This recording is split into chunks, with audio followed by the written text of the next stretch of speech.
Hello and welcome to another episode of the Blind Truth podcast. And today we are joined by Nick Buckley MBE, no less, who is a slightly controversial figure within a political figure, would you say? Yes, I'm only controversial because I tend to tell the truth. Hence the Blind Truth yes. podcast, which is why we were desperate to get you on, and we were. So thank you very much for joining us today. So tell us a little bit about as much as you want to tell us about where you're from, where you grew up, that kind of thing, what you did. How did you get your MBE would be one of my questions, but go on, fire away. Tell us about Nick. Yeah, sure. I'm just a Manchester kid, raised on a council estate in South Manchester, single parent household, no father, didn't know my father, he died when I was still a child. Oh, I'm sorry to hear. Went to a failing school. My school was that bad that one of my teachers got stabbed 42 times in the chest by a pupil. Okay. For confiscating a pornographic magazine off him. And then I drifted through my teens and my early 20s, didn't know what I wanted in life, did a lot of travelling around the world. Right. And then when I was in my 30s, I fell into a job at Manchester Council. And that changed my life. Right. Not because the council's any good, because all in councils are incompetent, but it showed me different career paths and it gave me a purpose in life. Okay. And it also showed me something I was good at. And what I was good at was working with young people and stopping them getting involved in crime. And I was good at that because I was one of those kids when I was growing up. I was always on the edges of doing the wrong thing. Right. Some of my friends went to prison, some of them died early. And I knew when I was hearing BS off young people, and I would pull them up on that, saying, I'm not having any of this, mate. Through it. Exactly. Yeah. So can I just ask, the school where the teacher was stabbed, I remember when I was growing up, when I was at school, there was a big hoo-ha about, was it Spurley Hay by any chance? No, it's next to Spurley. It was called Central High School for Boys in Belgium. It was in the same block, was it the same building? Because I remember the headmaster confiscating some pornography off somebody and getting beaten up or stabbed or shot or something on Mount Road. Yeah, I know where Spurley is, yeah. But no, it was a school about a mile down the road from there. Right. It would have been about 1983. Right, so I was 17, so it's just before. I'm slightly older than you, I take it then. Yeah, so it would have been then. Right. And so working for the council, I ended up getting involved in crime and disorder. I ended up running Manchester City Centre in terms of reducing crime and antisocial behaviour. I was based in the old Bootle Street police station. Yeah. Then redundancies came in 2011 because of austerity. I took redundancy and used my payout to set a charity up to carry on working on the streets and stopping kids getting involved in crime. Right. That's what I got an MBE for.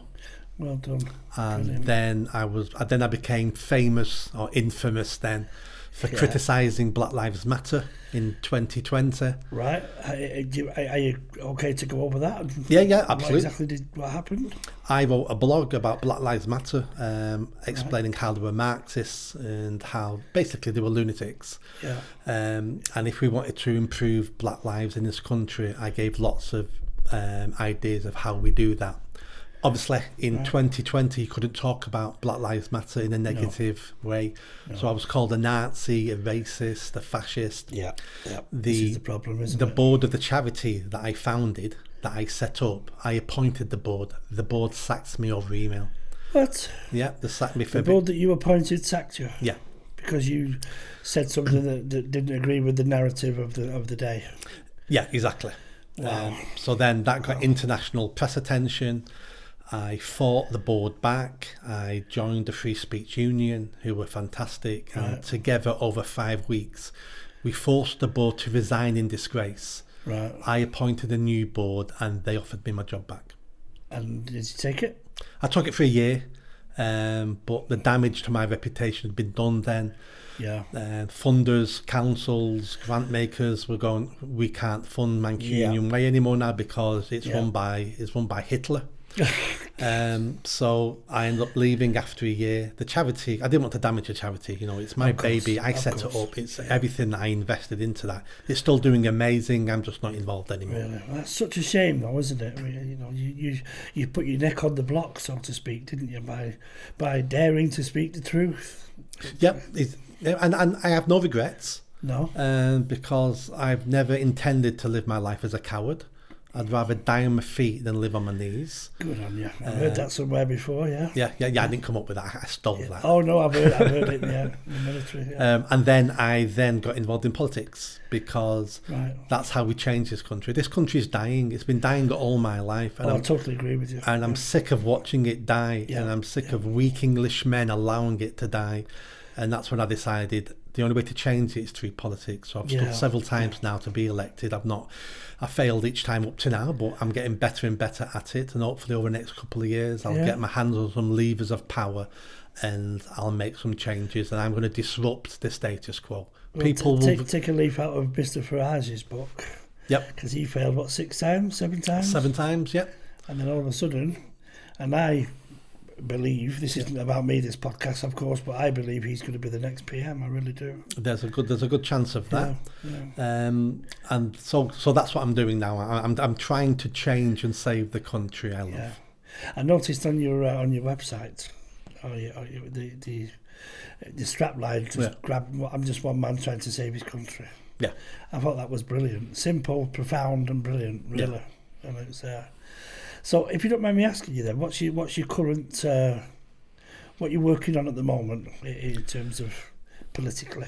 Yep. So at the moment, because there's no elections coming up, I'm concentrating on raising my profile. So I have a podcast called The Mayor and I. The Mayor and I. The Mayor and I, based on the King and I. Yeah, but I was running for Mayor of Greater Manchester when I started the podcast, so it was a play on words for that. That's doing really well. I'm interviewing people. I'm all over Facebook, Twitter, YouTube. Last 4 years, I've written 4 books. I'm a third of the way through writing my 5th book, which are all politically based. The book I'm writing at the moment is called Anglophobia. Anglophobia? Yeah, Anglophobia. What a brilliant word. Yeah, which is the hatred of English people. Yeah, I get it completely. So, I'm writing about why the English are hated and what we can do about it. Yeah, it's unnecessary, isn't it? Some of it. I mean, all right, we've never been angels. We get blamed for it. Just one subject off the top of my head is we get blamed for slavery. Yep. But we get no credit for ending it, which we did. Yeah, absolutely. And it's more complicated than that. Slavery has always been around. It still is. And still is. There's more black African slaves alive today than ever in the history of the world. Owned by black Africans. Yeah, because the black African slave trade was started by black Africans, run by black Africans, and profited by black Africans.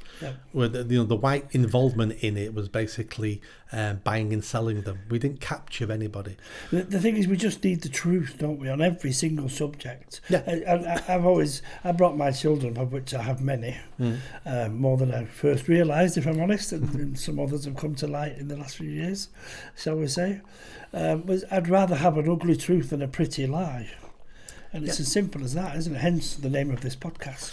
Yeah, the blind truth. I mean, we have to, if we're going to have good lives in a good country and improve and progress, we have to live in reality.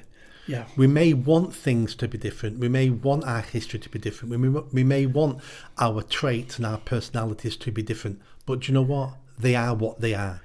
And if we're going to improve and we're going to achieve, then we have to work in reality. Well, in terms of multiculturalism, I mean, I work in the film world. I'm a filmmaker for a living. It's what I do. And we have a diverse, completely diverse. We teach actors as well. We train actors. We train stunt people.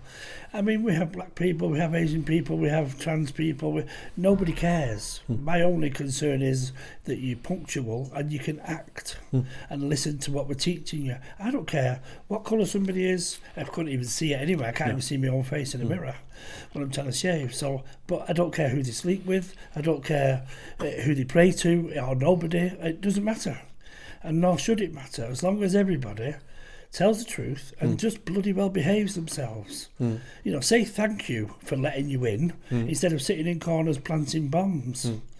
That's where it's very simplistic view. I'm not a politician, but to me that seems fundamental to a nice life, surely. It is, but the one mistake you make there is you've made an assumption that everybody else in the world is like you. Yeah, oh and yeah. Thinks like you and has the same dreams and aspirations and aims as you. Yeah. We are a very varied species across this globe. We think different countries, different areas, different continents think differently, are basically different. Cultural differences. Cultural, historical, traditionally, genetically, we're different. And the mistake we make is thinking everybody would be like us if we can just be nice to them and get them here and they're going to turn out just like us. It's not the case. Oh, I agree. I totally agree. But multiculturalism has been an experiment and it's been a huge failure. Oh, it really has. And history, for sure. history teaches us that multiculturalism is a failure because it always leads to mass violence. Yeah. But going back to diversity, who cares about diversity? We used to have we fought for hundreds of years to have jobs based on merit. Yeah. Because couple of hundred years ago, you got a job because you knew someone, you were someone's son, you went to the same church, you'd get a backhander. That's how we used to employ people a couple of hundred years ago in this country. And we realised that doesn't get the best person for the job, so we started basing it on merit. It's a meritocracy that's needed, absolutely. And then a couple of decades ago, we decided then, certain groups in this country aren't doing as well as others. We must mess with the market and mess with employment to get those levels equal. And now we hire people now based on sexuality, on ethnicity, on colour and all sorts of things. And it's the wrong thing to do. I agree. Some years ago, when I first started the studios, I was offered quite a substantial amount of money. I'm not going to name the organisation for obvious reasons, but they fund independent films to a lesser or larger degree. And I was offered quite a decent amount of money to make a film with. Okay, let's talk. But then I got sent a list of rules and regulations, and I had to have so many of this and so many of that. Yeah. And any black people you have can't be shown in this light or this light or this light. And I'm like, hang on a minute, it's just completely bastardising the film that I'd written, that they said they liked. And they took my script and made a whole rake of changes and said your funding is dependent on these changes. Well, I told them to shove it where the sun don't shine. Yeah, well, that's not called a film, that's called propaganda. That means I'm working for them and I don't work for anybody but myself, I never have.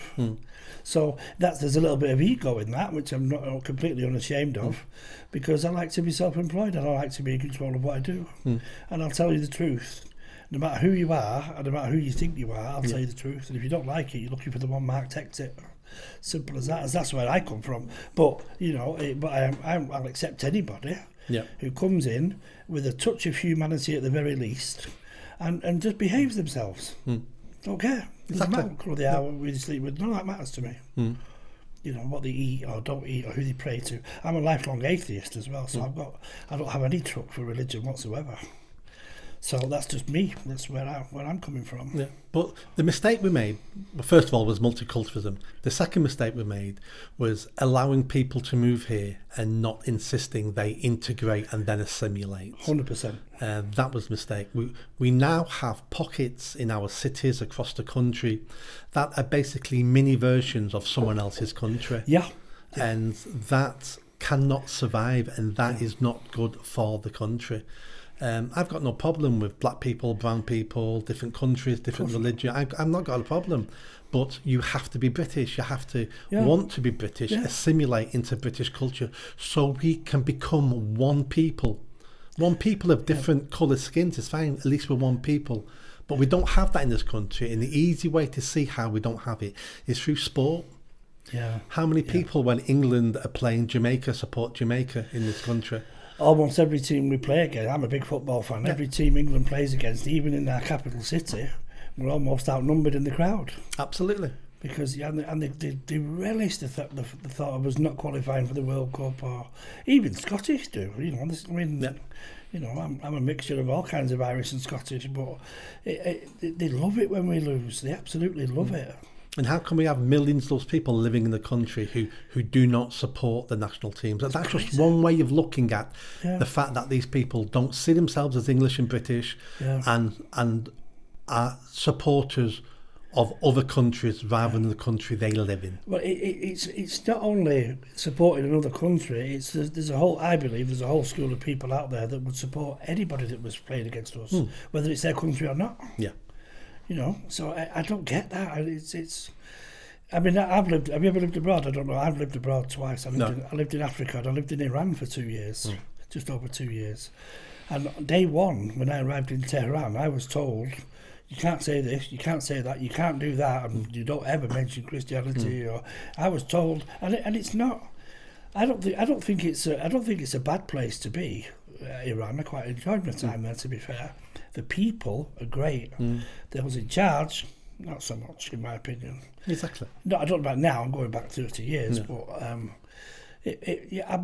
was told I was the only white male they'd seen in a long. The local kids where I lived, they used to call me the ghost. Is that not racism? Because I was white, I was a ghost. Yeah. But I thought it was funny. I used to enjoy it and play with the kids and mess around with them. And I think people just get hurt too quickly. You know, this woke thing, which I'm not having either, to be honest, personally. I don't think they're hurt. I think they use it as an opportunity to virtue signal. As a lever. You can't say that. You can't do that.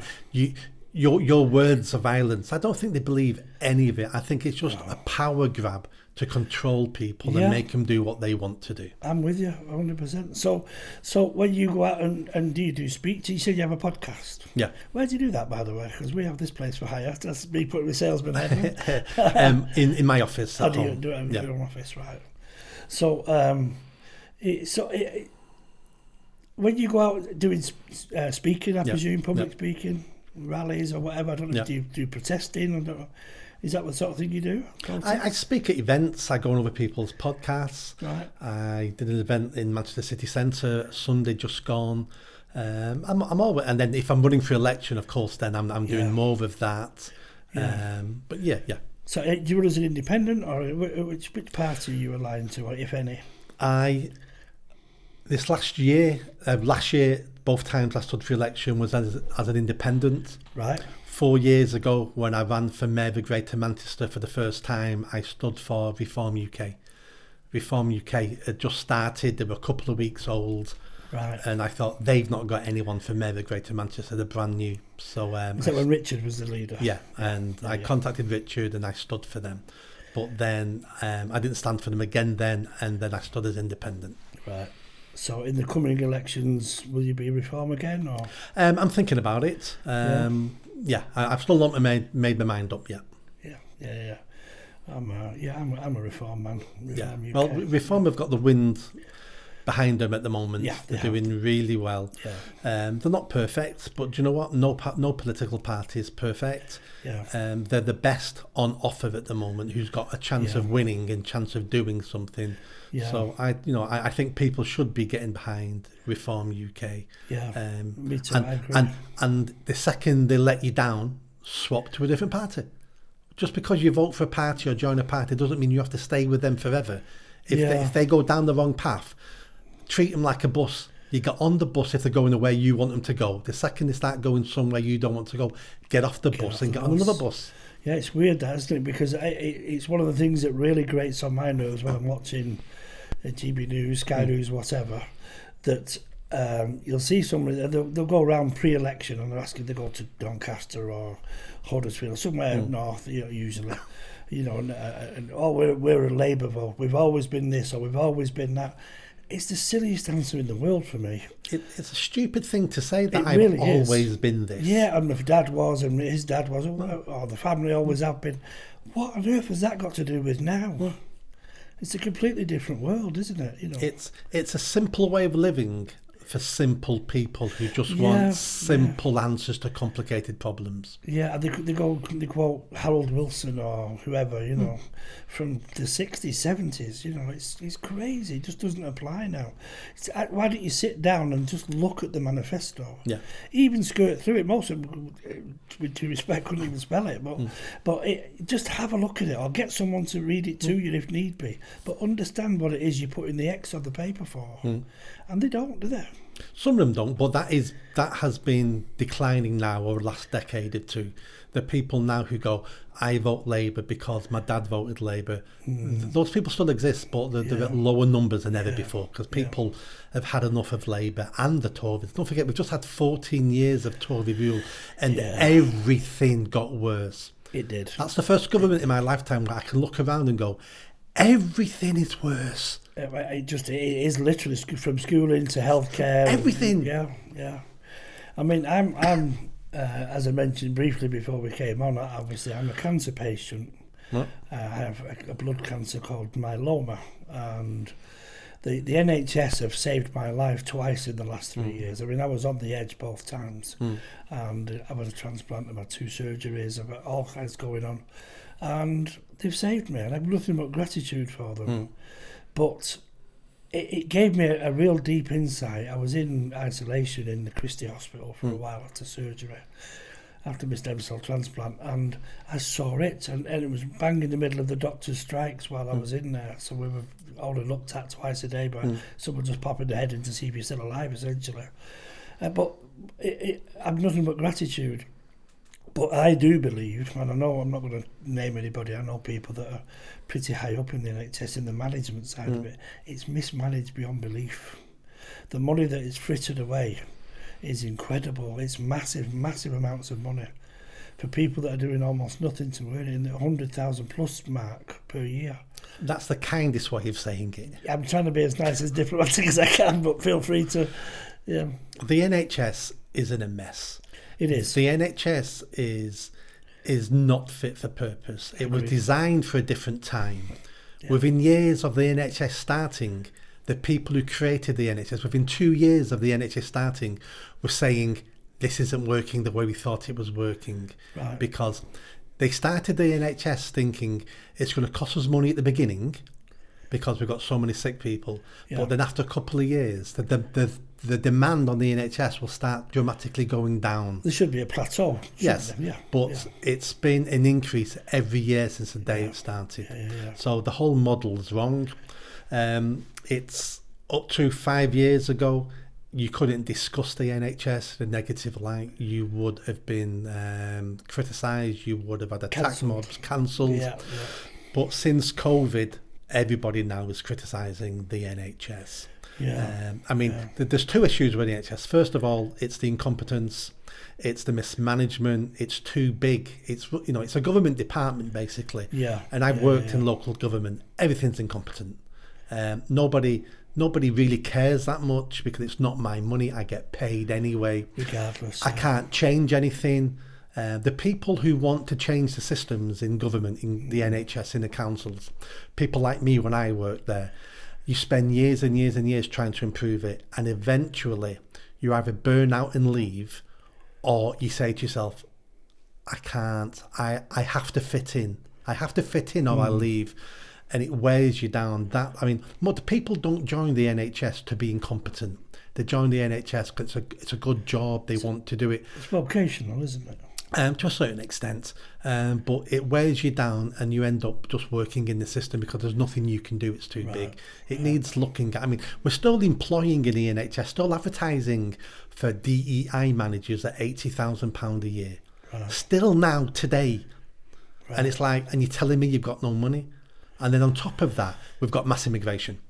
Over the last 15 years, at least 10 million people have moved into the country, and they all want access to the NHS. So not only do we have a failing system, we're making it fail faster and bigger because we keep importing millions of people to access the NHS. A number of years ago when my middle son came to live with me, I was trying to get him a school. We lived in Fallowfield, right on top of one of the most successful in terms of performance schools in the whole of Manchester. It's a fantastic school. And we lived, literally, you could throw a stone at it from my back garden. We lived right on top of it. And I couldn't get him a place in there. And he just come to live with me. We had a bad split with his mother, blah, blah, blah. And I noticed, I went round to see them, and there was cars coming from, taxis, coming from Rochdale, coming from Oldham, coming from all kinds of far-flung places, really, compared, to bring their kids to the school. And I lived on the doorstep. and couldn't get a spot, and I was kicking off. I was really laid into them in so many ways, and I never got him a place. Yeah, if the school's full, what can anyone do? But those 10, 15 million people who moved into the country over the last 10, 15 years all want access to services. They all want doctor appointments. Yeah. It took me 4 years to get an NHS dentist. In that time, I lost my tooth. All these services, the criminal justice system, Jimmy, we've got 10,000 foreign prisoners in our jail system. 12% of the prison population are foreigners. £250 a day per prisoner, roughly, to keep them in prison. We should just deport them all. There's another 20, 30,000 foreigners who are ex-UK prisoners living in the country. We don't deport anyone. Well, wouldn't they just come back in on the boats anyway? Some of them would, but I mean, we need to stop that. The fact we don't deport anybody. There was a Jamaican guy the other day in jail, in court, wanting to be deported. Well, they were going to try to deport him, and the judge overruled the deportation because his new girlfriend has children. Not his children, they have children, and one of the children is struggling with her gender identity, and she's the only person this kid speaks to. Right. And that's enough for a very dangerous Jamaican criminal not to be deported. It's just ridiculous. It's beyond ridiculous, isn't it? We have become idiots, governed by fools. Yeah. We need to stop blaming the judges and stop blaming our politicians. We need to start looking internally and blaming ourselves for this, because we elect the politicians. We elect the politicians that create the laws that the judges then rule on. Yeah. It all comes down to us. So let me ask you then, do you believe in the elections? Do you believe they're honest and true? I believe they're as honest as true as I've ever been. Right. There's always been fraud in elections, and there always will be people trying to... I don't like the postal thing. The postal system, postal votes are being heavily abused. They have to be. Donald Trump as well. Well, they are. We know they are. There's evidence. We've got convictions on people abusing postal votes. They need to stop overnight. The only people who should get a postal vote would be severely disabled people who are bedridden. Yeah. Someone like you're registered disabled. Yes. You shouldn't get a postal vote either. Because I don't think you're disabled enough to get a postal vote. I agree. I think you should walk or get a taxi, totally whatever. Agree with you, yeah. So we're making it too easy for people to cheat. And the reason why they're cheating is because, and again, this is immigrant communities who are doing the cheating here. The reason why they're cheating because that's what they did in their homelands. But only them, though. I mean, there must be some indigenous people that cheat as well, surely. I'm sure there is, but on the mass scale, it's the Pakistani, Bangladeshi communities on a mass scale. And the reason why they do it is because they did it in their homelands. It's culturally acceptable. Yeah. It's the norm for them. Where we used to live in a high trust society, where you could turn up at any polling booth without ID, give your name, and you could vote. Because we trusted each other. Suddenly now we don't trust people voting anymore now. So we need ID because we don't trust people, and we're becoming a low trust society because of mass immigration, because of the cultural norms we're importing into the country. Right, and you think slowly but surely we're going to be, for want of a much better term, outnumbered by foreign people in our own country? Is that what you think? No, because I think we'll change this situation before we ever get to that. Do you think so? Yeah, absolutely. I think change is coming. One would hope so, wouldn't it? It's definitely. I can feel it in the air. It's been changing for a couple of years, but since the election in July, it's sped up, and since Trump's election, it's sped up. And since last week when Trump got into office, it's sped up again. Yeah, it's increasing all the time. I'm a fan of Donald Trump, by the way, and Eyes Up Our Eyes and that. I think they're trying to do what we think should be done. There's an honesty about them. There's a very frank truthfulness about them, which is what appeals to me anyway. Yeah, but again, do not be fooled because you think they're truthful. They certainly appear so to me. They may appear so. We need to be critical and be checking out every politician because question everything. Of course. Exactly. What we don't want to do is swap the Labour and Tory liars for Reform liars and Trump liars, because they're all liars. We need to be better citizens. We need to hold our politicians to account more. We need to check them out more. We need to hold them to account. Oh, accountability is key. Anything public like that has to be. Yeah, absolutely. Do you recall, and this is just as a little aside, I've asked many people about this, and I saw, when I was a young man going into Manchester quite regularly to the centre, what is now the McDonald's Hotel used to be the BT building. Yep. Like a swirly building on London, going up to London Road. There was a huge billboard. I don't know why, my mind took a photograph of this. And it was a split in three pieces, this billboard. And it was Neil Kinnock, Margaret Thatcher and Paddy Ashdown. And underneath it said, "It's my party and I'll lie if I want to." You know, like the song. Yeah. And I thought, it stuck in my head for some reason. I've asked loads of people and no one ever recalls it. But it was massive. Yeah, I mean, we know politicians lie. They have to do, surely. You know, we've got written evidence from 2,000 years ago in Rome. They're about people criticising their politicians for being liars. Right. Politicians have always been liars, because that's how you win over the masses to get their votes and their support. What's different with this new Labour government at the moment is, and that surprised me, they're still liars, but they've taken it one step further. They don't care now if we know they're lying or not.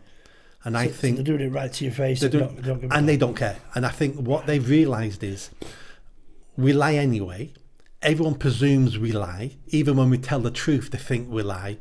What's the point of pretending we're not lying? Because they think we're lying anyway. Save some energy, save some time, and just lie, and don't care if they know we're lying and it sounds like we're lying, because we lie anyway. I mean, what's this thing about it? You say anything now against the government and you're a right-wing activist or whatever, extremist, and locking people up for things that they say, things that they put on social media.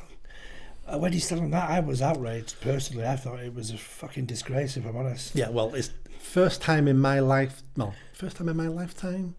If you don't include the Northern Ireland Troubles, then now is the first time in my lifetime where we have political prisoners. Those people are political prisoners. They've been sent to jail because it's politically convenient for the government. Yeah, did one guy kill himself? Yeah, he committed suicide. Peter Lynch. I think it was he 70 odd, had health issues, put in prison. 32 months in prison? Yeah, and killed himself. He was sent to jail for non-violence, for shouting at police. Hurty words and shouting at the police. But we've got people, you're right, we've got people in jail doing years in jail for tweeting stuff. Yeah, see, that boils my piss, I'll be honest with you. And I'm not saying what they tweeted was nice. It may not have been nice. It may have been insulting. It may have been all sorts of things. But regardless of what you've tweeted, jail should never be an option. I mean, there has to be. I'm with you 100%, but there has to be a line for me. If you want to say what you want to say, if freedom of speech really exists, which I don't believe it ever really truly has. Yeah. But okay, if you go on social media, let's say you did a live on Facebook, and you are literally calling for people, let's all get a knife each and go out and slit throats. That to me deserves a jail sentence. I really do. If you mean what you're saying and people do start gathering, that's incitement at the very least, surely. Yeah, incitement to violence, and that's against the law in this country. Yeah, that's what I'm saying. So that's fair enough. But if you want to go on and say such somebody's a twat, or I don't like this because he's a prick, or whatever it is, any expletive you like, you should never ever get locked up for that. You shouldn't even get arrested for that. But the people who were sent to jail were arrested for, the police and the Crown Prosecution says, incitement to violence, incitement to hatred. And once we have those sort of rules and those laws, it's all down to interpretation. Yeah, so it's fluid, aren't they? It's not black and white anymore. Murder is you're dead or you're not dead. Yeah. There's no in between. Yeah, and first and second degrees if you meant it or... Yeah. But, but incitement to violence, of course, we don't want people saying, right, everybody, get knives, go stab Mr. Jenkins or Mr. Abdul. If we all stab what he eats, then all that's rubbish. Yeah, I agree. But we would have to prove, not what they said, we need to prove that there was intent. Yes. That's it wasn't a joke, that the odds of people listening to it and doing it were significantly high. Because in an argument, if I said to you, I'm going to kill you, well, is that incitement to violence? Or was that me angry? So the bar to convict people for incitement to violence needs to be a lot higher than it is. Yeah, I think you saying that you would is not, but it's you saying I'm going to get someone else to kill you. That could be. I don't know. But again, at the very worst for me, that should be a talking to. You know, like, listen, you can't be doing that. Knock it off. You know, or whatever, worse to that effect, like the old school way. Yeah. But you can't knock anybody up for something that they've said or something that they think even worse. We've got paedophiles, and some of them don't go to jail. Yeah. We've got some rapists who don't go to jail. But you say something the government doesn't like online, and we can send you to jail. And we've got to let out thousands of real criminals to spare up places to put political prisoners in. It's third world. We're turning into a banana republic. Yeah. I mean, you might get locked up for this. Who knows? Well, it's crossed my mind. It crosses my wife's mind all the time about, Nick, you could be arrested. And the answer is, I could be arrested. But what am I going to do? I'm going to live in fear. No. I'm not prepared to live in fear. I'm not prepared to be a coward. No, I agree with you. I'm with you. So let's see what happens. Let's see what happens. It is, but And the government's afraid of us. Why do you think they're coming down so hard on everybody? They're terrified. They saw the demonstrations on the street after Southport murders, and they thought this government could fall. And that's why they came down hard. We always think that we're scared of the government. We need to start remembering the government is scared of us. Do you know what I saw? I can't remember who it was now. It was some political figure in London. His name's completely, probably wouldn't name him anyway, and he made a very simple, profound statement, and I'd never even given it a second thought, when he said that your government should not know anything about you. They shouldn't know who you are, what you like. They shouldn't know anything about you. But they actually know everything. And that's extremely dangerous, Yeah, extremely worrying. I mean, the government will always know certain things about us. But the state's getting bigger and bigger and bigger and bigger. They know everything. Yeah, they should know, where you were born, birth certificates, where you went to school, educational certificates. I get all of that, but Sky TV boxes, they know what flavour of programmes you like, they know what food you like, they know everything, what your hobbies are, because of the internet. You go on, you do a Google search on anything and you'll get inundated with adverts because somebody somewhere's selling the information. Yeah, I get the relevance. I like commercialism, I like business, I always have done. I've started and sold and run businesses successfully in the past, and I get all of that, but there has to be, where's the privacy? There's somebody somewhere in an office in London that knows exactly what you like, what I like, what everybody likes in terms of food, even sexuality, anything, political bent, whatever. And that worries me a great deal. The reason why they have that information is because we've allowed them to get that information from us. And they dressed it up in cookies, a nice cute word. In a democracy, it's always down to us. So we wanted free access to Facebook. We wanted access to these things, and most of these things are free. The price we've paid for that are those IT companies taking our information and selling it on. And in terms and conditions, it's in there. But no one reads them anyway. And at the moment, we don't think it's a big issue. And the reason why we don't think it's a big issue is because this is new technology. It's going to take us decades and 100 years to understand this technology. Yeah, cigarettes didn't used to be a big issue until we realised what they did. Yeah, exactly. Yeah. So grooming gangs. Yep. Where are you with them? I've spent 2 decades stopping grooming gangs, stopping child sexual exploitation, first with the council and then with my charity. I've had paedophiles arrested and prosecuted. All of them were white men. So this isn't just necessarily a Pakistani Muslim problem. There's white paedophiles in this country. But the grooming gangs is specifically a Pakistani heritage Muslim problem. Yeah. So that's a different type of crime under the umbrella of paedophilia. Yeah, why is it predominantly them that are doing it, assuming that you're correct, and I'm sure you are? Yeah, it's something like 85% of all convictions for the grooming gangs were Pakistani, Southeast Asians, but mostly Pakistani. So is that a cultural thing? It's a mixture of different things. I wrote an article on this last month. So the first thing is, let's look at Islam as a religion. So their prophet, Muhammad, was married a 6-year-old girl and had sex with her when she was 9. So a 9-year-old can be seen as viable for sexual intercourse. So there's the first thing. That doesn't fit where we are, does it? No, Away. Exactly. But that's if the prophet did it and the prophet was perfect, then it's okay to do. So that's the first thing. Second thing as well is culturally, if we look at Pakistan, it's a backwards culture compared to the West. It's a very clan-orientated culture, which means they intermarry with cousins and other relatives. So they become very focused on the clan, which means they look at other people outside the clan as the other, as potential enemies. Right. Even Sunnis and Shiites and all of that stuff. Even closer to that. So other clans who are just like them, Pakistanis, Muslims, they're perceived by the next clan as the other, the enemy. We don't deal with them because they're a different clan. So you can imagine importing those people here where the other people are white. So they're definitely not like us. They're definitely the enemy. Yeah. White Western women have a terrible reputation around the world for being promiscuous, for being sex objects. So they're looking at white women and white girls going, well, you're all tarts anyway. So they're fair game. So you're fair game. Yeah. And the community itself does not blame the men for abusing these girls.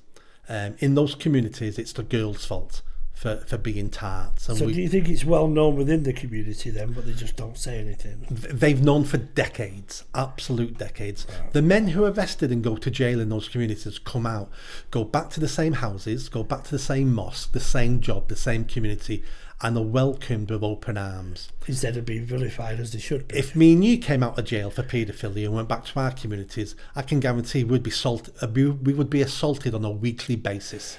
I have a friend, ex-friend, that contacted me a year or so ago. I didn't know him since school. We haven't met him since school really, but he got in touch with me, found me on Facebook, wanted to reach out. And I was just asking him, what he's been doing, and he apparently he'd been to prison for 6 years because he found child pornography on his computer. And then more and more came out, and I'm like, what are you contacting me for? I teach special needs children to be filmmakers. Yeah. I don't want that guy anywhere near me. Yeah, exactly. And I've made that very clear. Yeah, but in that community, they weren't treated like that. They should be, shouldn't they? They should be. But then let's have a look at what the white British community, what they didn't do as well, or did do to encourage this to a certain extent. Yeah. We allowed the breakdown of the family. So most of these girls who were abused came from single parent households. Yeah. Why? Well, there was no father in the house.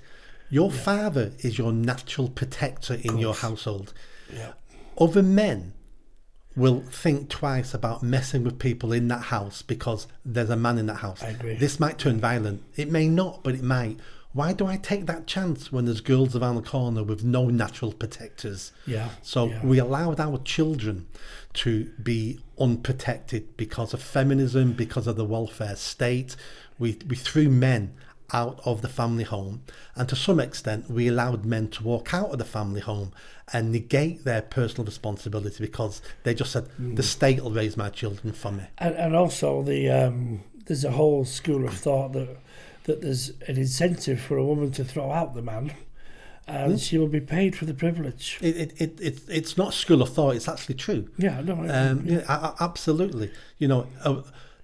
We've made it easier for women to be single mothers. We've made it fashionable, and there's no negative consequences to women. They're not looked down upon, they're not criticised. It's a no-lose, isn't it? Exactly. When I worked for the council, the first thing single mums used to say to me when they wanted extra benefits or extra services would be, I'm a single mum, and I always wanted to say, well, you should be ashamed of saying that, but I knew I'd lose my job if I did. So I was a single dad, so I get it. But I mean, I can understand if you're a widower.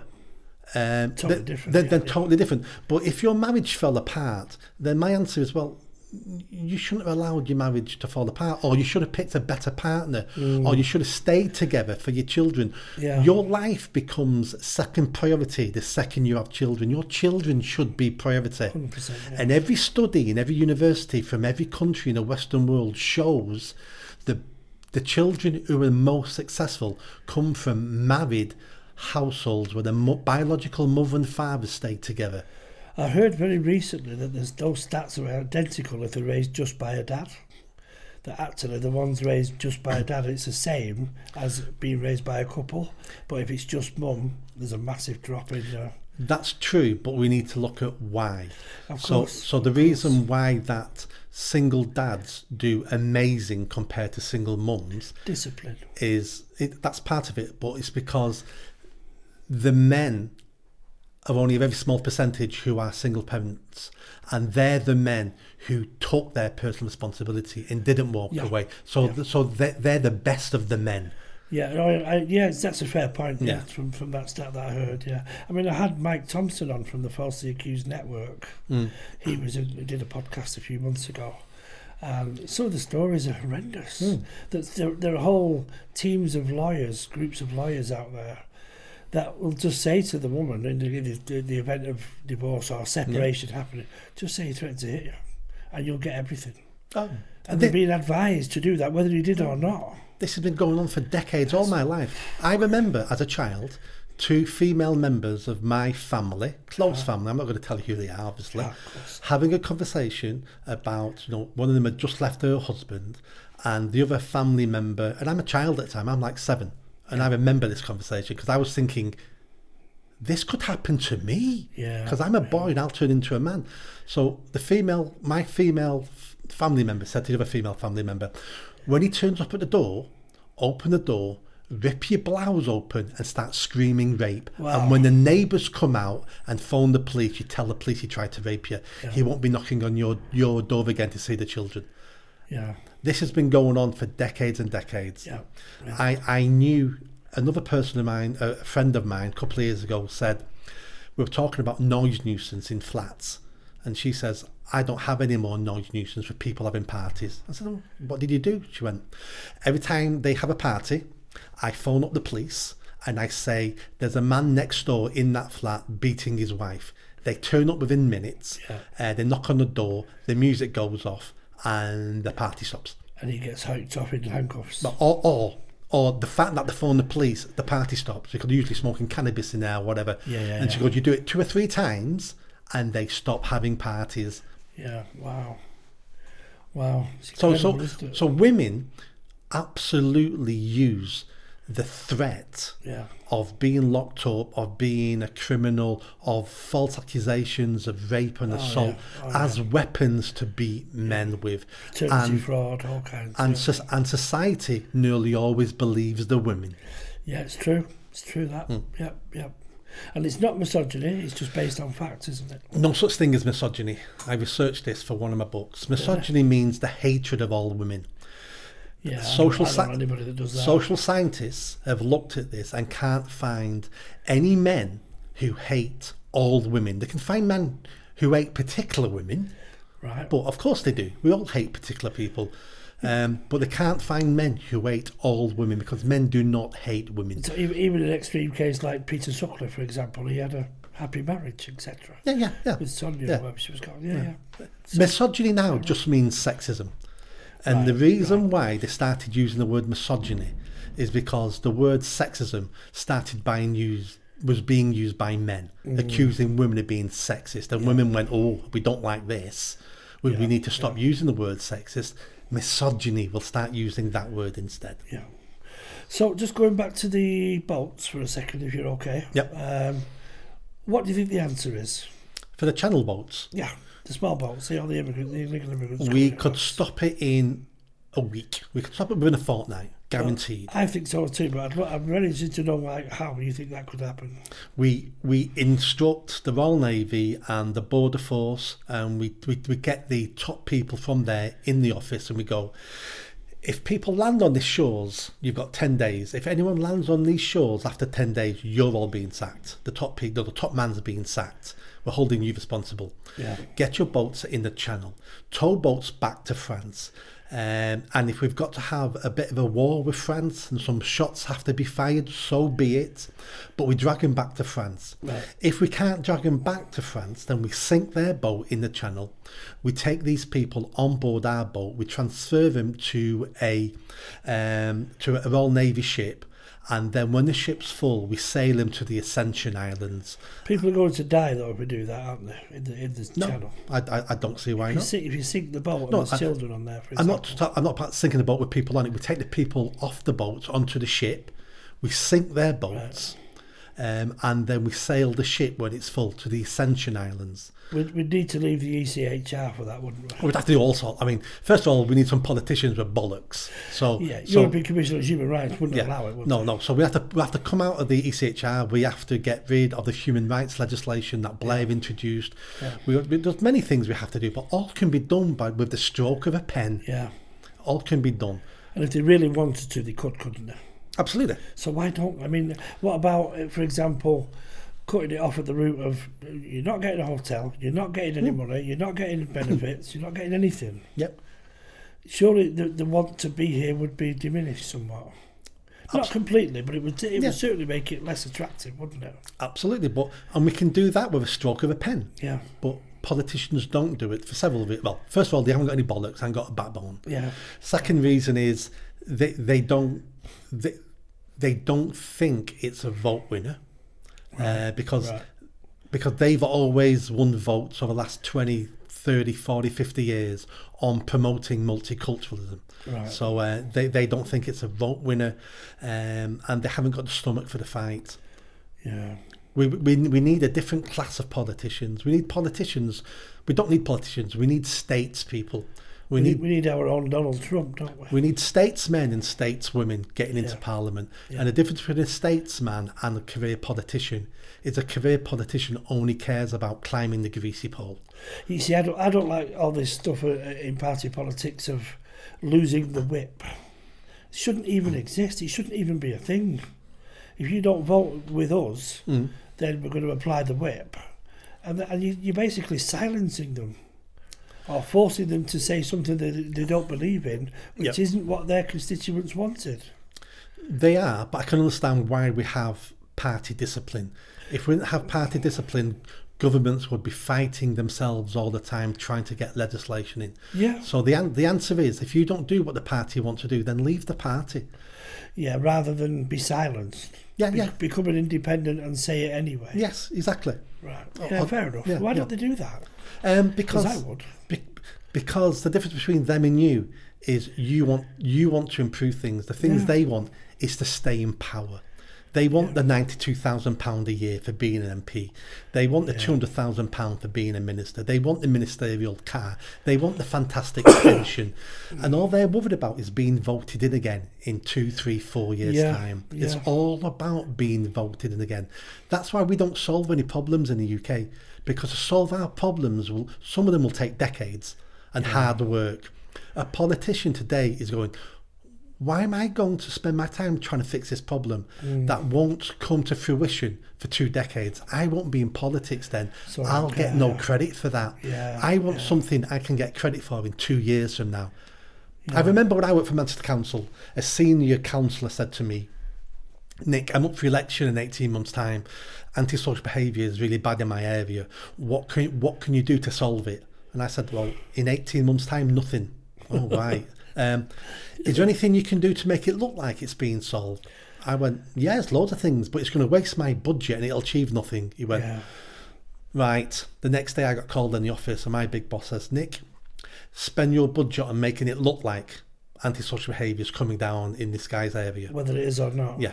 So I wasted my budget on a PR stunt because... See, that annoys me. It does. But that's what we're doing all the time because we are looking at getting politicians elected. So we're wasting our budgets, our money, our time, our resources on sticking plasters instead of solving the issue. Yeah. Wow. So you basically had 20 years of frustration, haven't you? Being able to see the solutions to things and not being able to implement them. Because with due respect, before we were introduced to you to come on here, I'd never heard of you. Yeah. I've heard of Andy Burnham. Yeah.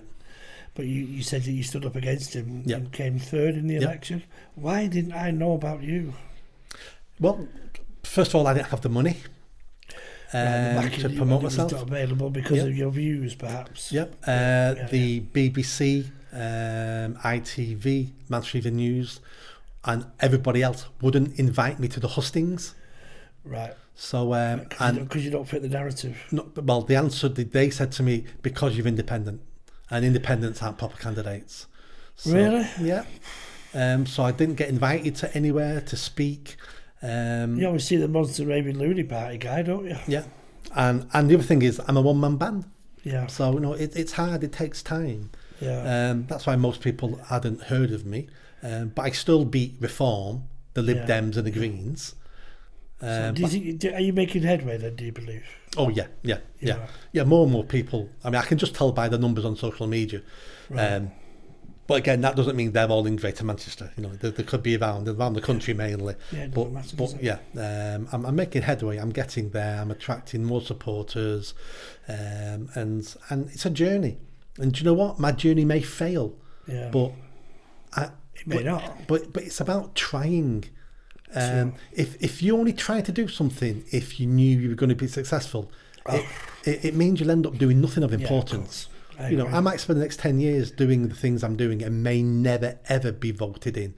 But that's okay with me because I'm trying, and me trying might give someone else the initiative for them to try, and they may be better than me and they may be successful, but they may only start because they saw me trying. So you could still blaze the trail. So exactly. We need people trying all the time. Yeah. A general doesn't win the war. The soldiers on the ground win the war. Yeah. So I'm just trying to do my bit. And if people better than me can come along and be more successful and help save this country, then absolutely that's fine by me. So have you had any backlash for what you do and what you say?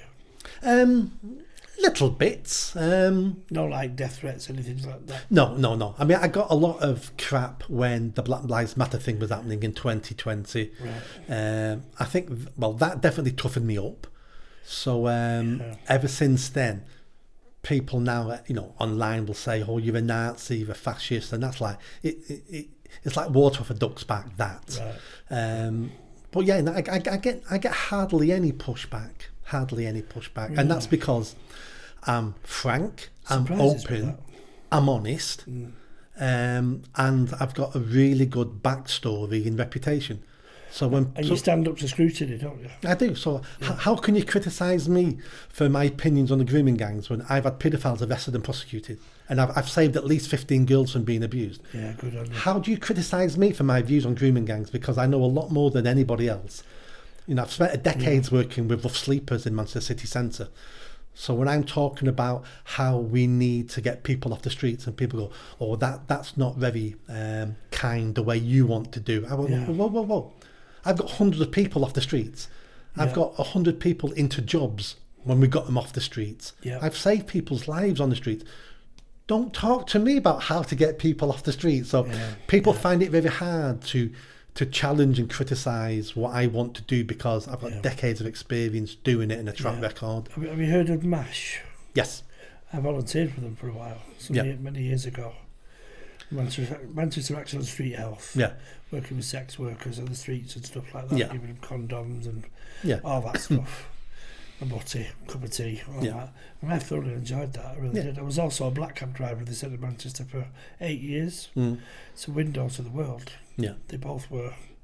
And so I think we come from a similar spot. I was also a single parent raised on a council estate in South Manchester, by the way. Yeah. Whereabouts in South Manchester? Excuse me. Reddish and Levenshulme. Right, I was in Longside. Was you? Yeah. Right, so Levenshulme. I consider Levenshulme, I guess, where I did my growing up. Yeah. So you'll remember the Arcadia skating rink? Yeah. Yeah, I used to go there all the time. I rode past there quite recently to see that there's a big giant fruit market from all around the world there. It used to be the skate rink. Yeah. Yeah, the Palace as well. Oh yeah, there's the cinema. Yeah. Yeah. I saw all my early films there, like Star Wars, Yeah. Superman. Jaws, I did. Yeah, all in there. Yeah. Yeah, so we are from a very similar, but I think Yeah. we're coming from a similar place as well. Yeah. Not just physically, but politically, I think we are, because I've not heard anything that I wouldn't agree with. Yeah. I come from a place of personal responsibility. Yeah, accountability for everyone. I want people to take responsibility for their lives, their families, their community and their nation. Yeah. I'm sick of people always looking for someone else to solve their problems. I'm sick of people looking at the government to make things better. Yeah, just blaming the government every time, and you should give me this or that. Exactly. I want us to take more personal responsibility. If we all started doing that, we'd live in a much better country. I agree with you completely. Another thing that I'm dead against, I don't know where you stand on this personally, I don't like this suing culture where we sue for everything that's gone wrong. Tragically, some years ago, I lost one of my children to cot death.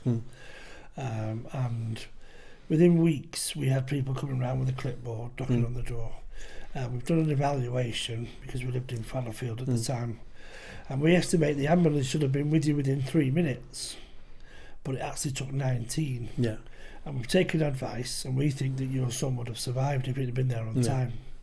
So they gave me the handed me this form to sue them. And I said, well, what's it for? Well, you'll get compensation. Okay, sounds good, but for what? Well, I said, so how come the ambulance was late? Because the NHS is stretched. So then if I go and take £500,000 out, we're going to lose another ambulance, and someone else's child's going to die. Yeah. So I can have a Porsche. Not interested. The guy wouldn't believe me. I said, I'm not interested. I ended up having to accidentally let my dog out to get him to leave my driveway. He wouldn't take no for an answer. Yeah. You'll get £500,000, blah, blah. I said, I'm not interested. Yeah, I mean, this is the culture we've imported from America. Can't stand it. I mean, there is times where we need to punish people through through suing people. If you walk into a supermarket and they've been told for months all those shelves are unsafe, and then while you're there they all fall on you, well, you should be suing that supermarket because they knew it was unsafe. An independent business who are flouting the law for profit.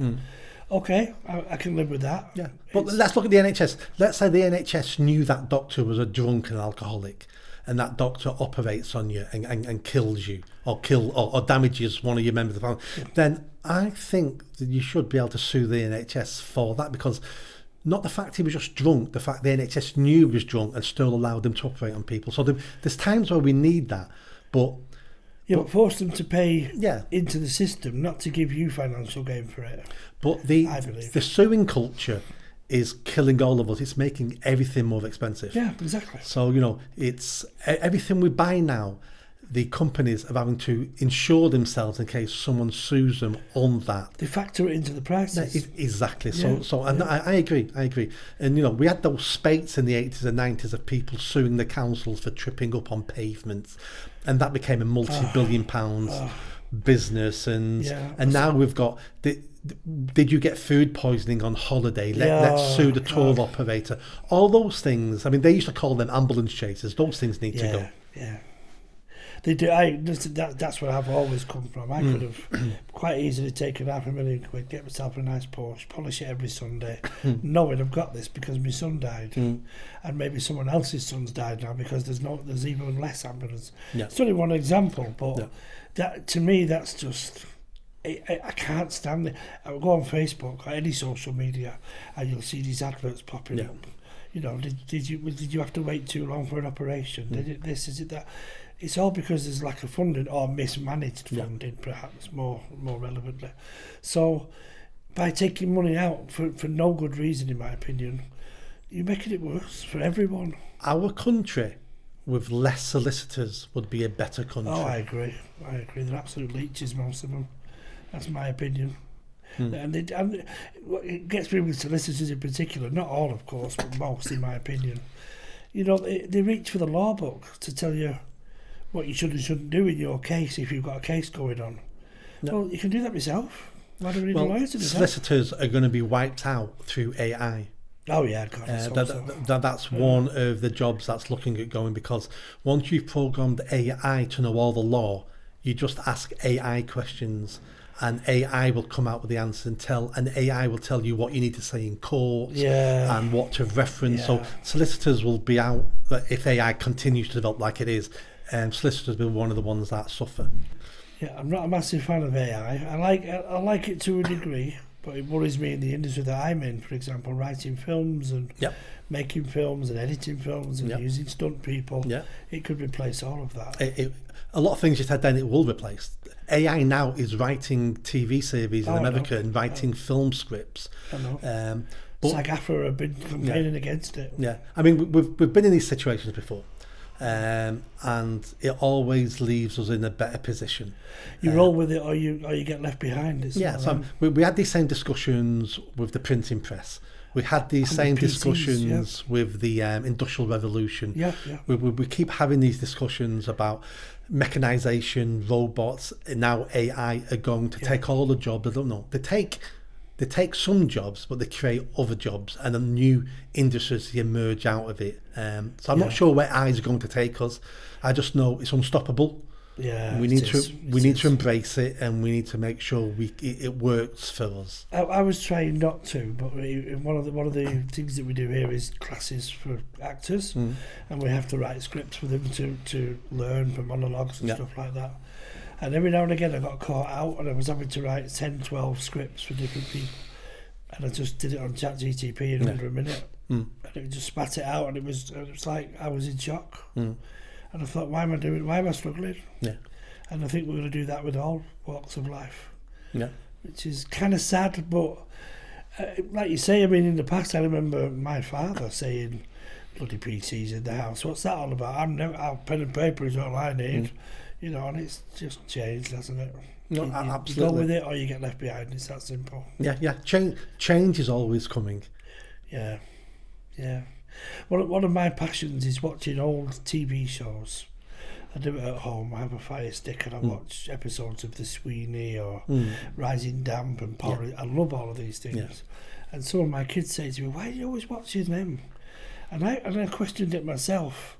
And it was looking at the streets. It's not necessarily the programme itself, and looking at how the streets used to look. It's a completely different country now. It really, and that hurts. It's awful. We're in managed decline. This country isn't a country anymore now. This country now at best is an airport lounge where people from all over the world come for a little time because it's convenient, then they leave. Take something out and go. Or it's an economic zone where this country now is all about money. So people come here to work, people invest here to earn money. But you know what? It's not an economic zone. It's my home. It's my country. And nobody in government ever asks me what I want. It's always, we know best. We're increasing the GDP of the country. We're making the country richer.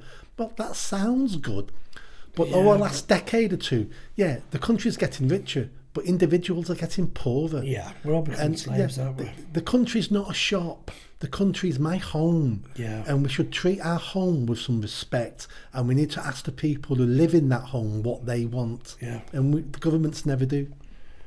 No, on the odd occasion we do get a say, i.e.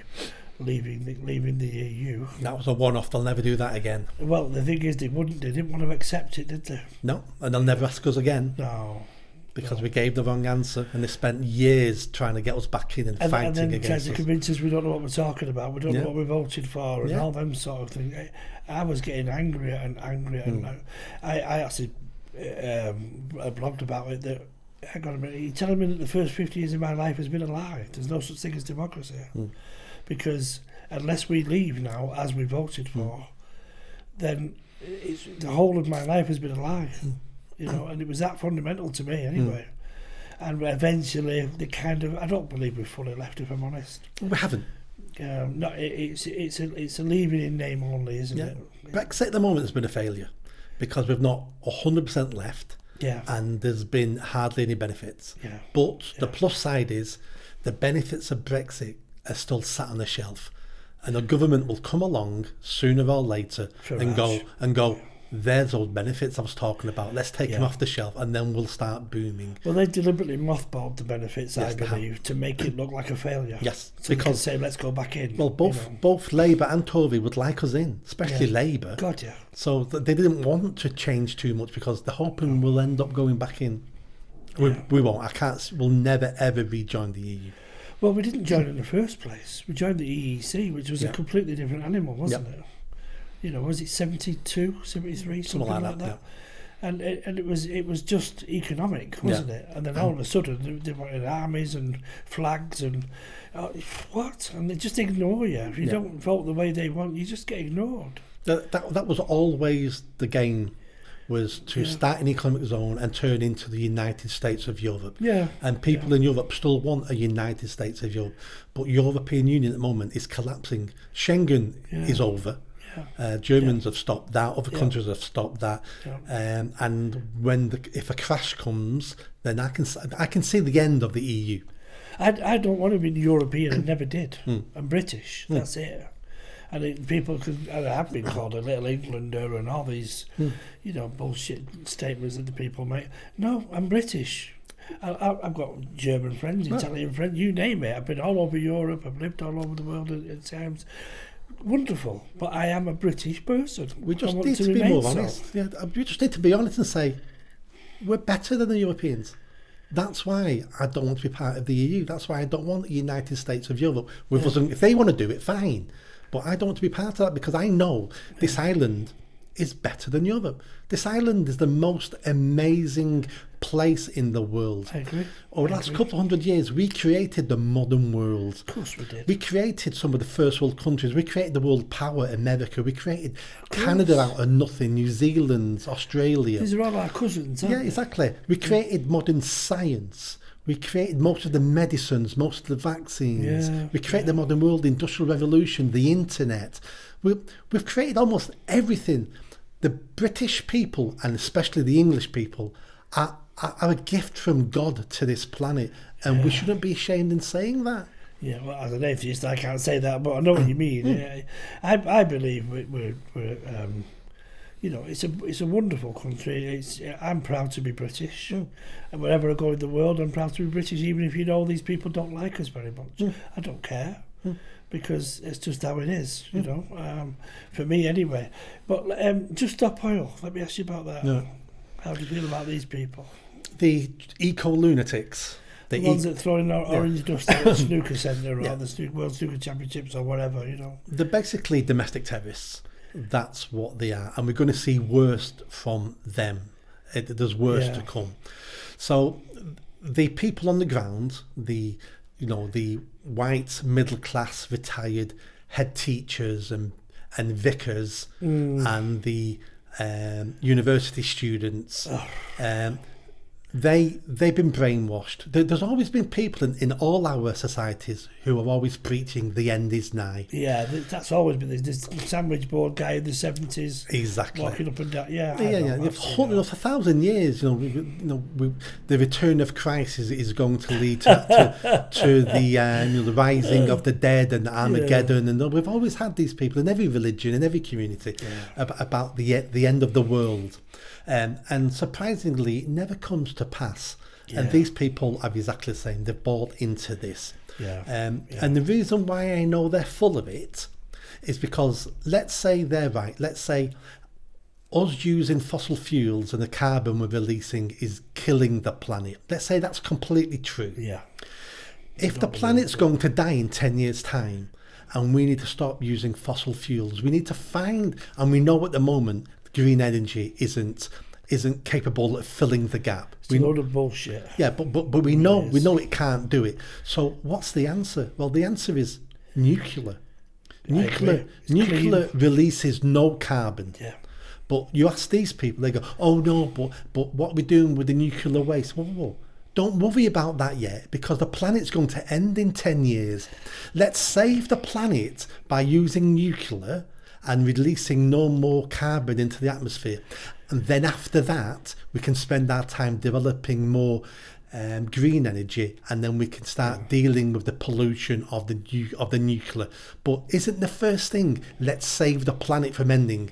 But they go, no, no. It has to be everything all at once. That's why I know the full of it. Yeah, well, somebody very famous only a week ago said drill, drill, drill, and I'm with him on that. But me too. For me, the whole global warming thing is a crock of shite. It is. It really, because there's proof, there's carbon dating proof that the Earth was 6 to 8 degrees hotter 65 million years ago than it is now. Yeah. And the Earth is doing what it's always done. Natural cycles. Exactly that. And if we really truly believe as a race, as a human race, that we have any effect on that that's significant, we're absolutely conceited beyond belief, in my opinion. Because the Earth's going to do what by the way, the Earth's going to be fine. It's us that will perish, but the Earth will still be here. No, I completely agree. Yeah. And that's always been my opinion. I've been shouted down about that so many times. Yeah. But be careful of Just Stop Oil and the eco-lunatics, because they're extremists themselves, but there's violent extremists within those organisations. And what those violent extremists are going to do at some point is go, right, we've tried peaceful protest and no one is listening to us and nothing's being changed. Yeah. And the world now is going to end in 5 years. We have to turn to violence now. We're going to have to start blowing things up. We're going to start killing people, because it's better to kill 100 people and save 8 billion. They'll truly believe they're doing the right thing, won't they? That's the nutcases will turn violent at some point. Before 9/11, the American agencies and the British MI5, so just before 9/11, their number one concern was eco-terrorists. Because they were saying 20 years ago, this is the threat that's coming up, they're going to turn violent. Right. Islam and radical Islam change everyone's agenda and opinions, and it's been left on the back burner. But 20, 30 years ago, our terrorist organisations were worried about eco-nutcases, and that's not gone away. We've just had something else replace it for the moment. Yeah, it's always surprised me when I watch these roadblocks. I because of my losing my vision, I don't drive anymore, obviously. But I've seen, I can watch things that are backlit on pads and stuff like that, and I've seen these people that are sitting in the roads, and I wouldn't endorse it, by the way, of course, but I'm amazed that somebody hasn't just ploughed through them and thought, fuck you, if you want to glue yourself to the road, crack on, but I'm going where I need to go. I'm really shocked that nobody has. It's because we're a very tolerant nation, but I think they're waiting for that to happen, and that's going to be the excuse they use to then turn violent themselves. I think they're waiting for that. Yeah, it's. I don't understand why they don't use something like the water cannon. That would clear them off the road, wouldn't it? Well, Boris Johnson bought the water cannons for London and then got told you can't use them, illegal, so we had to sell them to another country. ECHR again, probably. Yeah. We've got to get away from that. We really have. We'll never change a thing. The bolts, the protesters, and I believe in the right to protest. But not when literally ambulances couldn't get to appointments and people were dying, literally. Your right to protest should not trump my right to go about my lawful business. Correct. You should be able to protest on the streets, make all the noise you want, do whatever, but you should not impede my life. Causing obstruction deliberately. Yeah, I agree. Yeah. So again, I think we're pretty close where we're coming from with that, aren't we? Not exactly the same. So, yeah, it's been enlightening, I must admit. Just very quickly, any words on what's now? What you're up to right now? Did you say you wrote some books as well? I wrote 4 books. Where can people find you? Yeah, the main things is Twitter, Facebook, and YouTube. All you need to just look for Nick Buckley MBE, all one word. That's my handle on all those things. Right. I've got books on Amazon that I've self-published. Right. My book that I released last year is called England's My England, where I talk about why England's dying and what you as an individual can do to help save this country. You've got a website, haven't you, Nick? No. It was a mayor's web. When I was running for mayor, I had one, but that's defunct now. Right. So I'm all over social media. Just Nick Buckley MBE. Nick Buckley MBE, you'll find me there. Follow it and come join the conversation, especially on YouTube. Yeah. Now YouTube's doing really well. Is it? Doing about 4 videos a day. A day, long form discussions I'm having with people. Some of the conversations are like this, and an hour and a half, 2 hours. Yeah. Really getting into the nitty gritty of some of our problems, talking about solutions, talking about, why is it difficult to change these things, the nuanced discussions, not just sound bites of, knife crime is bad, Sure. No shit, Sherlock, but what are we going to do about it? And what are the complications? Yeah. And so it's about finding real solutions to real problems. Well, one of the things I'm planning at some point this year, possibly in the summer, and probably this very room, is, I'll say this carefully, a mass debate. Yep. And I want 12 to 16 people from different walks of life, different faiths, non-faiths, whatever, politically different, to have a non-violent, obviously, debate around the table. Some drinks, some food, whatever, and just get it all out. And would you be interested in being one of them? Yeah, sure. I'd love to have you as one of the guests, I really would. Mike Thompson from the Falsely Accused Network is coming on, I believe. And a few other people, so when I've got 16 with enough diversity around the table, if you like, maybe some BLM people, maybe it's whatever, it doesn't matter to me, as long as it's kept, cordial, and everyone just gets their say. 16's a lot of people for debate. Oh, it really is, but I think it's needed because of how many fractions there are. I think it's needed to be that. I wanted 12 originally, but I don't think it's going to cover it. But I think it might get out of hand, but we'll see. Yeah. Well, give might it a go and see what people say. Yeah. More conversation is always the answer. Yeah, I had a chap on the other day, Michael O'Brien, who's he's been out a while. He served a prison sentence for a murder he didn't do. 11 years and 43 days it took him to clear his name. And they paid him jointly between the government and the Crown Prosecution Service just over £1 million in compensation. Yeah. And when his money arrived, it was £37,500 short. Yeah. And when he asked what it was for, they said it was for his accommodation while he was in prison. Yeah, for his room and board. Yeah, it's like, what are you fucking kidding me? Really? And he's taking them to court for it. As we speak. That's always been the case. But if he was guilty, they wouldn't have charged him for that. No, but it's always been the case that they've deducted that money from settlements. But really? Yeah, always been the case. But that's not the issue. The issue is I shouldn't have been locked up in the first place. Yeah. And to then tell me you're taking this money off me is like a slap in the face. It is. It really is. It's a proper salt in the wound moment. Yeah, absolutely. And he was, by the way, this is proven, so I've no problem saying this, he was actually deliberately set up by the police in South Wales. A police officer went out of his way to make sure he got convicted with the flimsiest of evidence. And it still took him just over 11 years to get out. I mean, that's... One of his children died while he was in there. One of his parents did. Yeah. And it's what on earth is going on? In those cases, what I would want to see now is I want to see who can we hold responsible for that. Yeah. Why did this man have a miscarriage of justice against him? Yeah, 3 of them. What was the process? Who lied? What was that information? Why was that information? I want that review because we need to get to a stage in our country where people who work for the state, so police officers, civil servants, that we hold them accountable. And if they've lied or were incompetent, we at least sack them, and in some cases we jail them. Well, he made a point about that, and he actually knows the officer who was put on gardening leave not long after. And he made a point about the actual standards of joining the police now are so low. Yeah. Compared to what they used to be. No disrespect to the police, I'm a fan of the police. We all need them. But they used to be told, you can have a haircut such a length. Yep.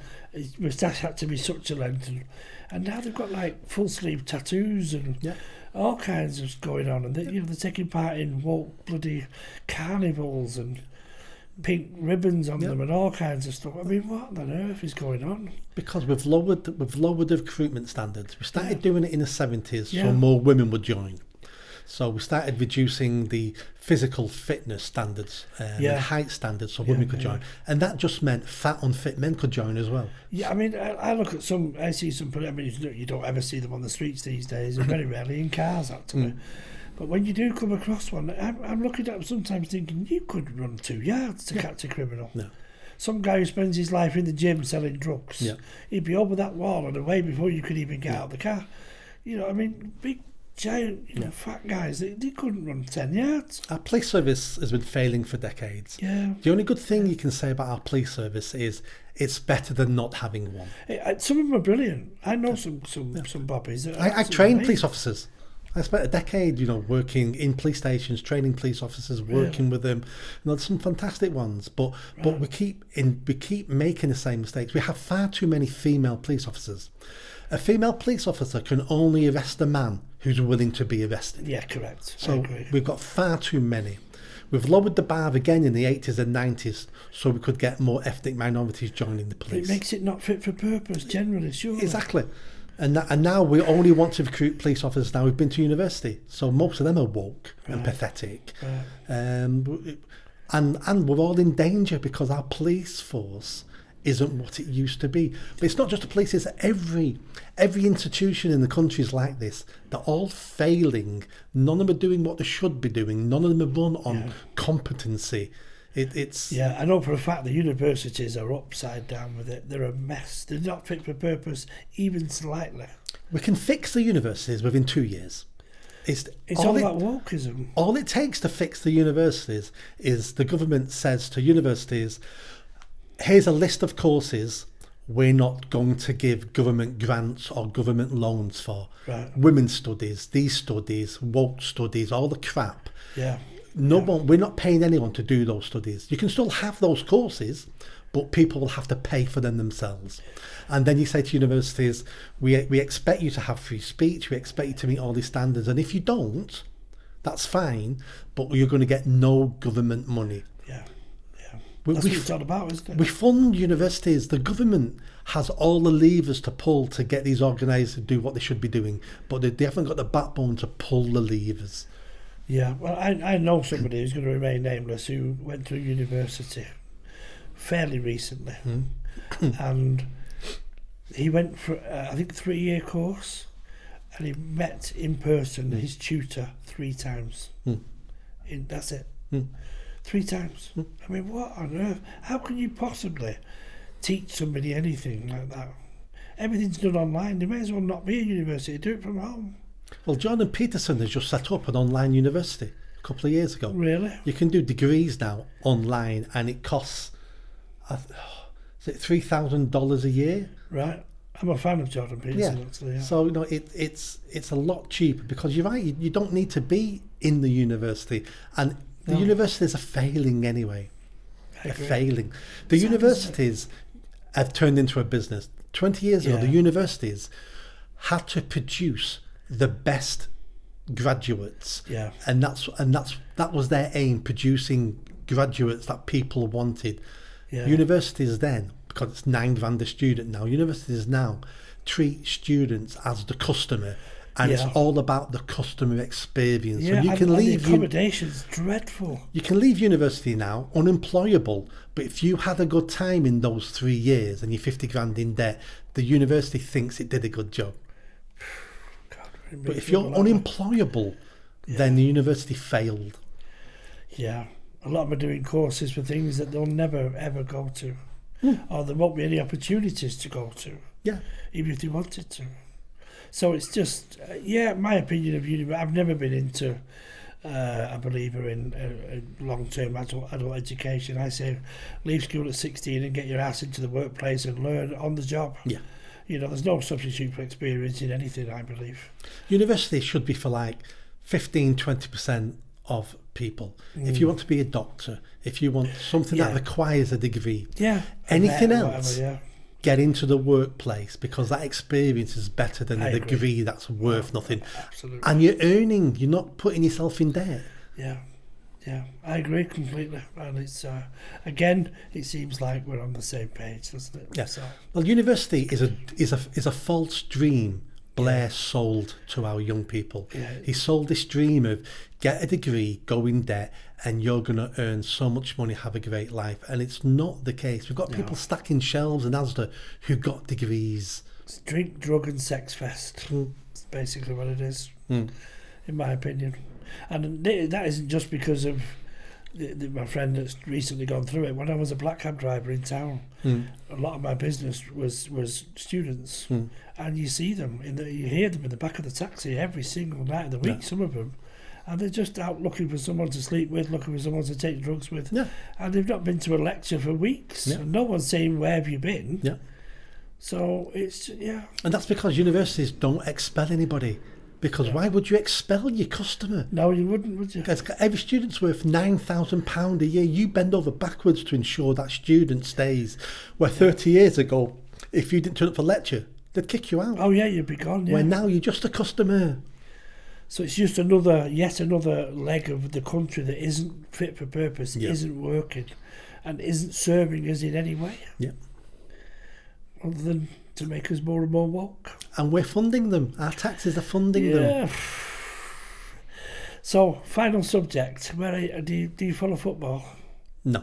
You don't. I'm a little Man U fan. Every now and again, or Blue. Every now and again, a friend of mine has season tickets, corporate tickets at Old Trafford. Every now and again, once he invites me. Right. But that's all I know. I don't follow it. I did say football, you know that, don't you? Yeah. I had to get that one in. I've got my microphone up there with me. There you go. But I've been at the Etihad Stadium loads of times. Have you? When I worked for the council and I was stopping kids getting involved in anti-social behaviour and crime, I did a project there where I had all access pass to the stadium. Wow. And because they were having kids climbing into the stadium, running on the pitch and causing trouble. So I was called in to catch those kids, tell them off and speak to the parents. So about 10 games I was walking around with all access pass. I could go anywhere I wanted. Awesome. Sounds good to me. Well, one of my claims to fame with that is when they were building the stadium for the 2002 Commonwealth Games, that's when I was a black cab driver. And I drove a group of delegates across what is now the pitch in a black cab. I bet many people can't say they've driven a black cab across the pitch at Man City. I'll take that. It's about as near as it gets for me. But I'm a City fan, obviously. I was concerned yesterday that the council are talking about helping Man United pay for a new stadium. The government was saying it apparently yesterday. It's not the council. It's government money. It filters down, doesn't it, one way or the other? But I don't see why my tax pounds should be going to help Man United when they're paying rubbish footballers £300,000 a week. Don't get it. But well, it's more than just. I don't think we should be spending money. I completely agree. But it's not about spending money on the stadium. It's about turning that area it's the infrastructure, into an amazing area with other things there. I mean, don't forget the main beneficiary will be Manchester United Football Club. That's what I'm saying. But so the reason why it's being looked at is because it would be an amazing legacy for Andy Burnham. Yeah, we've done it. Man City have done it, but we've done it with our own money, the Sheikh's money. And that's how it should be done. It should be if you want to regenerate that area.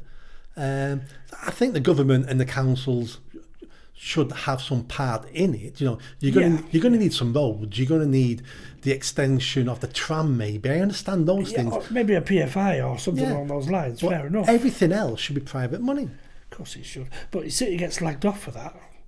And you never hear that. In the campus of the Etihad campus now, there's colleges there for the kids that don't quite make it as a footballer, but they've got to educate themselves at the same time. City don't get any credit for that. We just get slagged off for having oil money. But again, it's just so you should, for selling your souls. For selling your souls. For you wanted success, so you sold yourself to Arabia. How? It's private investment, and they paid for the tram lines to go in, and the tram service in that area certainly contributed towards it. I believe it was £1 billion they put in. So what's wrong with that? Yes, we're not the same team as we were at Main Road, that's for sure. Because at Main Road we couldn't win an egg cup. 76 League Cup, Dennis Stewart overhead. I get all that, but I wouldn't go back. No, because you've had success. Yeah, but I think every team should do it.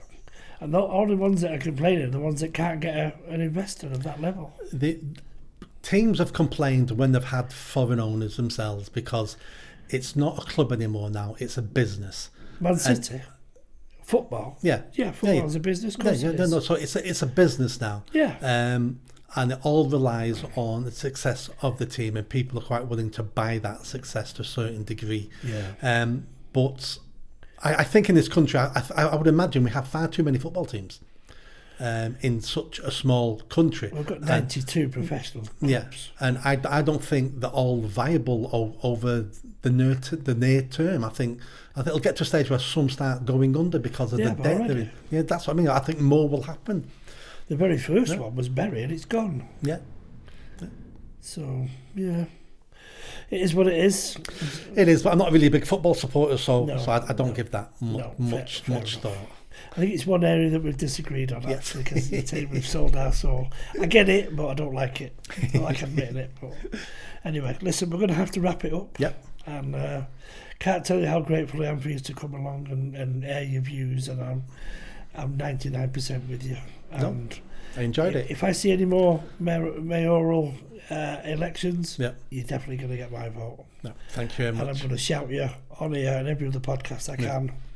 And hopefully we can do it again sometime. Yeah, absolutely. Yeah. Thank you. Thank you. Take care.